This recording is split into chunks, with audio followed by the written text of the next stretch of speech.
नमस्कार साथियों, आज मैं पहली पाठ योजना के साथ आपके साथ उपस्थित हुई हूँ।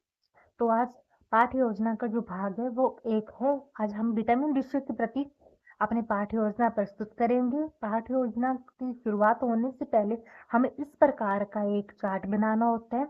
उसमें छात्र या छात्र अध्यापिका का नाम आता है, फिर अनुक्रमांक आता है, कक्षा आती है, फिर विषय, उसके उपरांत उपविषयों, समय व अंत होता है दिनांक या कलांक से। आज हम जीव विज्ञान विषय का उपविषय विटामिन के बारे में चर्चा करेंगे, जो छठी कक्षा के लिए है। तो शुरुआत करते हैं सामान्य उद्देश्यों से। जैसे कि मैंने बताया, ये विषय है जीव विज्ञान का, तो हमारे जो सामान्य उद्देश्य रहेंगे वो जीव विज्ञान के प्रति ही रहेंगे कि क्यों जीव विज्ञान पढ़ाना चाहिए, छात्रों की इसकी क्या उपयोगिता है। तो पहला हमारा रहेगा छात्रों में जीव विज्ञान के प्रति रुचि पैदा करना। दूसरा, छात्रों में वैज्ञानिक दृष्टिकोण की भावना को पैदा करना। तीसरा, छात्रों में तर्क शक्ति का विकास करना। चौथा, छात्रों में मानसिक व बौद्धिक शक्ति का विकास करना। पांचवा व अंतिम, छात्रों को दैनिक जीवन में होने वाली विज्ञान की उपयोगिता की जानकारी देना। तो छात्रों, ये सभी सामान्य उद्देश्य रहते हैं जीव विज्ञान के। अब आते हैं उपविषयों पे। आज हमारा उपविषय विटामिन है, तो उसके निर्देशात्मक उद्देश्य क्या रहेंगे उस प्रकार से हमने चर्चा की हुई है। तो पहला, छात्र विटामिन के अर्थ को परिभाषित करने में सक्षम होंगे। ध्यान देना छात्रों, ब्लूम टैक्सोनॉमी के अकॉर्डिंग ही ये उद्देश्य बनते हैं, उस प्रकार क्रमबद्ध संख्या के अनुसार क्रमबद्ध बनाने पड़ते हैं। तो पहला क्या था, छात्र विटामिन के अर्थ को परिभाषित करने में सक्षम होंगे। दूसरा, छात्र विटामिन के विभिन्न प्रकारों की चर्चा करने में सक्षम होंगे। तीसरा, छात्रों विटामिन के प्रकार का वर्गीकरण करने में सक्षम होंगे। चौथा, छात्र अनेक खाद्य पदार्थों में विटामिन का चयन करने में सक्षम होंगे। अंतिम रहता है, छात्र खाद्य पदार्थ के विटामिन के गुणों को जानने में सक्षम होंगे। तो छात्रों, ये रहते हैं विटामिन पढ़ाने के निर्देशनात्मक उद्देश्य, जो क्रमबद्ध ब्लूम टैक्सोनॉमी के अकॉर्डिंग चलते हैं। उसके बाद हम चर्चा करते हैं शिक्षक सहायक सामग्री के बारे में। ये छात्रों 2 प्रकार की रहती है, जिसमें पहले रहती है सामान्य शिक्षण सामग्री। सामान्य अर्थात वो शिक्षण सामग्री जो सामान्य रूप में कक्षा में शिक्षण करवाने हेतु अति आवश्यक रहती है, जैसे कि चाक बोर्ड, झाड़न व संकेतक। पहले हमने बात की सामान्य शिक्षण सामग्री की, अब बात करते हैं विशिष्ट सहायक सामग्री। ऐसी सामग्री जो किसी विषय को पढ़ाने के लिए अति आवश्यक होती है। किस प्रकार मैंने इस पाठ्य योजना में चार्ट का प्रयोग किया है। इसके बाद हम छात्रों की पूर्व ज्ञान परीक्षण करेंगे कि छात्र इस विषय के बारे में पहले कितना जानते हैं। तो पहला प्रश्न रहेगा, छात्रों, पेड़ों से हमें क्या प्राप्त होगा। ये सामान्य सा प्रश्न है जिसका छात्र उत्तर देने में सक्षम होंगे। फल। दूसरा, मैं पूछूंगी छात्रों, किन्हीं 3 फूलों के नाम बताइए, फलों के नाम बताइए। तो छात्र बता देंगे सेब, आम या संतरा। इसी प्रकार मैं कुछ इस प्रकार का क्वेश्चन रखूंगी कि छात्रों की सोचने की क्षमता का विस्तार हो सके। तो मैं पूछूंगी छात्रों, फलों से हमें क्या प्राप्त होता है। जैसे कि मैंने बताया, छठी कक्षा के छात्र हैं, तो इतने सक्षम भी नहीं हो पाए कि वो क्रमबद्ध संख्या में बता सके कि क्या क्या प्राप्त होता है। तो इस प्रश्न में छात्र उत्तर देने में असमर्थ हो जाएंगे। उसके बाद मैं अपने उपविषयों की उद्घोषणा करूंगी। तो मैं इस प्रकार से छात्रों को कहूंगी कि ये पाठ रहेगा और इस प्रकार हम विस्तार पूर्वक चर्चा करेंगे। प्रस्तुतिकरण का माध्य प्रश्नोत्तरी, व्याख्या व विचार विमर्श विधि ही रहेगी। तो छात्रों, शुरुआत करते हैं अपने पाठ्य योजना की।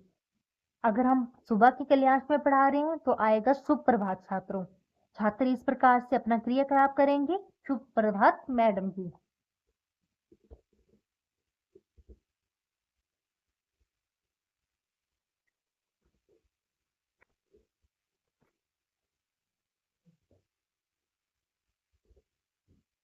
छात्रों, फिर हम बताएंगे विटामिन के बारे में। छात्रों, विटामिन जीवन सत्व भोजन के लिए बहुत आवश्यक है, जिनकी सभी जीवों को अल्प मात्रा में आवश्यकता होती है। रासायनिक रूप में जो कार्बनिक यौगिक होते हैं उसे हम विटामिन कहते हैं।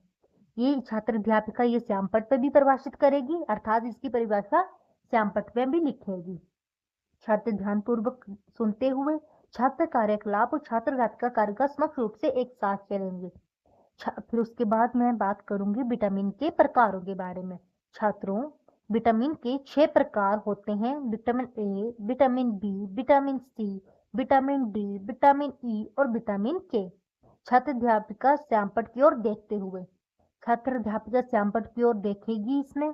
उसके बाद छात्रों, हम शुरुआत करेंगे पहले भाग अर्थात विटामिन ए से।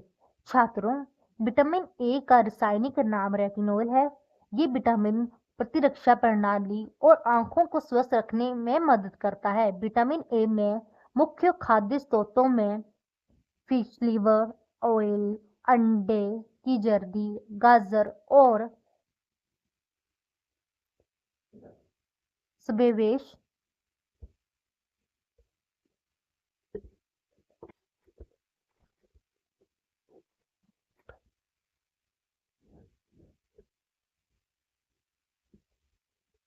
अब चर्चा करेंगे विटामिन बी के बारे में। छात्रों, विटामिन बी समूह में 8 आवश्यक विटामिन शामिल होते हैं, जैसे फोलेट और थायमीन मुख्य रूप में विटामिन बी के मुख्य रसायन हैं। विटामिन बी के कई महत्वपूर्ण हैं जिसमें भोजन को ऊर्जा में परिवर्तित करना भी शामिल है। ए विटामिन मांस, मछली, डेयरी, गेहूं की रोटी, पत्तेदार सब्जियां और मेवों जैसे कि संपूर्ण खाद्य पदार्थों में ये विटामिन पाया जाता है। छात्र ध्यानपूर्वक सुनते हुए और इसी कार्य को हम श्यामपट्ट पे भी साथ साथ में करते रहेंगे। फिर हम चर्चा करेंगे विटामिन सी के बारे में। छात्रों, विटामिन सी एक पानी में घुलनशील विटामिन है। ये सामान्य वृद्धि और विकास के लिए आवश्यक है। पानी में घुलनशील विटामिन पानी में घुल जाते हैं तथा विटामिन सी एस्कोरिक एसिड त्वचा और संयोजी ऊतकों को बनने, बढ़ने और मरम्मत के लिए आवश्यक है। विटामिन सी दांतों और मसूड़ों को स्वस्थ रखने में मदद करता है। विटामिन सी के खाद्य उदाहरण हैं खट्टे फल, टमाटर, आलू, ब्रोकली और शिमला मिर्च। इसी प्रकार से छात्र ध्यानपूर्वक क्रिया करते हुए और मुख्य भाग श्यामपट्ट पे उतारते हुए अध्यापिका। छात्रों, किसी भी पाठ्य योजना को बनाने के साथ उसका मिनिएचर भी बनाना आवश्यक होता है, क्योंकि जैसे कि मैंने आपको कक्षा पहले ही बताया है कि विशिष्ट सामग्री की आवश्यकता होती है, जैसे कि चार्ट, और उसका ही छोटा रूप मिनिएचर इस प्रकार से बनेगा।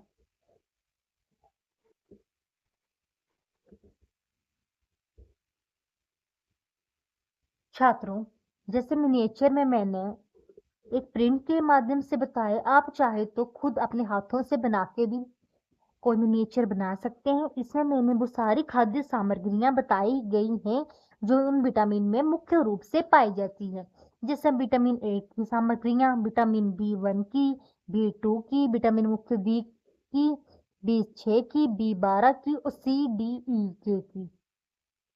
तो ध्यानपूर्वक आप ये मिनिएचर देख सकते हैं, आप अपने हाथों से भी बना सकते हैं।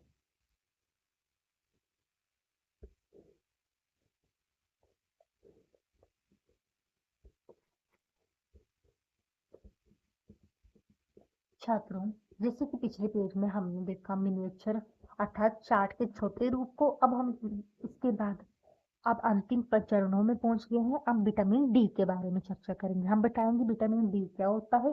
जैसे छात्रों, विटामिन डी वसा घुलनशील प्रो हार्मोन का एक समूह होता है। इसके 2 प्रमुख रूप हैं विटामिन डी के, आग्रो कैल्सिफेरॉल एवं विटामिन डी सी कोलेस्कल्सिफेरॉल। त्वचा जब धूप के संपर्क में आती है तो शरीर में विटामिन डी निर्माण की प्रक्रिया आरंभ होती है। विटामिन डी के प्रमुख स्रोतों में दूध, दही, मछली, अंडे, मशरूम, ऑरेंज, नट्स इत्यादि। छात्रों, विटामिन ई के बारे में चर्चा करेंगे। फिर छात्रों, विटामिन एक पोषक तत्व है जो दृष्टि, प्रजनन और एक रक्त मस्तिष्क और त्वचा के स्वास्थ्य के लिए महत्वपूर्ण है। विटामिन ई में एंटीऑक्सीडेंट गुण भी होते हैं। विटामिन ई से भरपूर खाद्य पदार्थों में किनोला तेल, जैतून का तेल, मार्जरीन, बादाम और मूंगफली शामिल है। विटामिन ई की कमी से तंत्रिका में दर्द हो सकता है।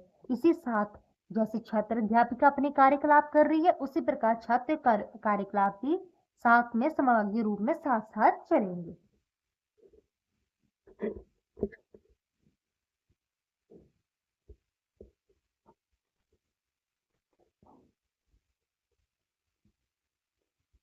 छात्रों, पाठ को संपूर्ण करने के बाद हम प्रश्नोत्तरी भी करेंगे कि जान पाए कि छात्र क्या सीखे हैं। जैसे कि मैंने सामान्य सा प्रश्न लिया हुआ है कि विटामिन के कितने प्रकार होते हैं। तो छात्रों को हाथ खड़ा करने के लिए कहेंगे। छात्र कार्यकलाप में आप लिखेंगे छात्र हाथ खड़े करते हुए। फिर मैं किसी बच्चे को प्रश्न करूंगी, जैसे कि मैंने प्रश्न किया सीखा से। सीखा, आप बताइए।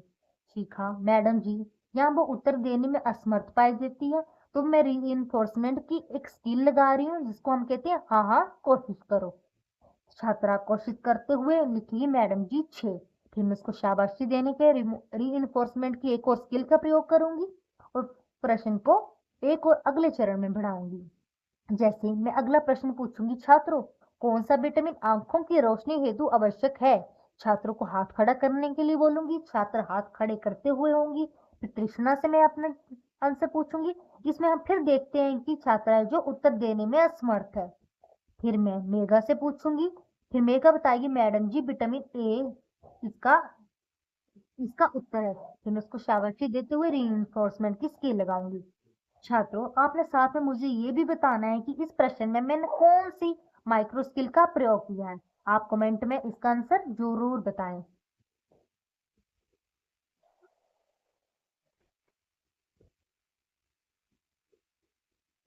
छात्रों, पाठ्य योजना में जो हमने क्रियाकलाप करने हैं वो सारे संपूर्ण हो चुके हैं। उसके बाद पाठ को अंत करते हुए हम कहेंगे पुनरावृत्ति। पाठ का अंत अर्थात पुनरावृत्ति में हम छात्रों को जो जो हमने पढ़ा है विटामिन के बारे में, चाहे उसकी परिभाषा है चाहे उसके प्रकार है, यहाँ पे विस्तार पूर्वक बताएंगे। उसके बाद हमें छात्रों का मूल्यांकन भी जानना है कि छात्र कितना सीखे। जैसे कि पहला प्रश्न रहेगा, छात्रों विटामिन कितने प्रकार के होते हैं। छात्र उत्तर देंगे विटामिन 6 प्रकार के होते हैं। दूसरा प्रश्न, विटामिन ए की कमी से कौन सा रोग होता है। रतौगी। छात्र उत्तर देंगे। तीसरा, विटामिन के डी के कितने प्रकार होंगे। छात्र उत्तर देंगे 8। इस प्रकार से आप मूल्यांकन के अन्य प्रश्न भी बना सकते हैं। वो आप पे डिपेंड करता है कि आप अपने हिसाब से किस प्रकार इस क्रियाकलाप को आगे बढ़ाएंगे। गृह कार्य में ब्लैक बोर्ड के माध्यम से मैंने बताया, आप चाहे तो बिना ब्लैक बोर्ड के प्रयोग से भी इसको कर सकते हैं। धन्यवाद साथियों, आप मुझे जरूर बताएं कि मेरी पाठ्य योजना आपको कैसी लगी। साथ में मुझसे जो गलतियां हुई हैं उसको भी कमेंट सेक्शन में बताएं, ताकि मैं अगली वीडियो में और सुधार कर सकूं। धन्यवाद, आपका दिन मंगलमय हो। धन्यवाद।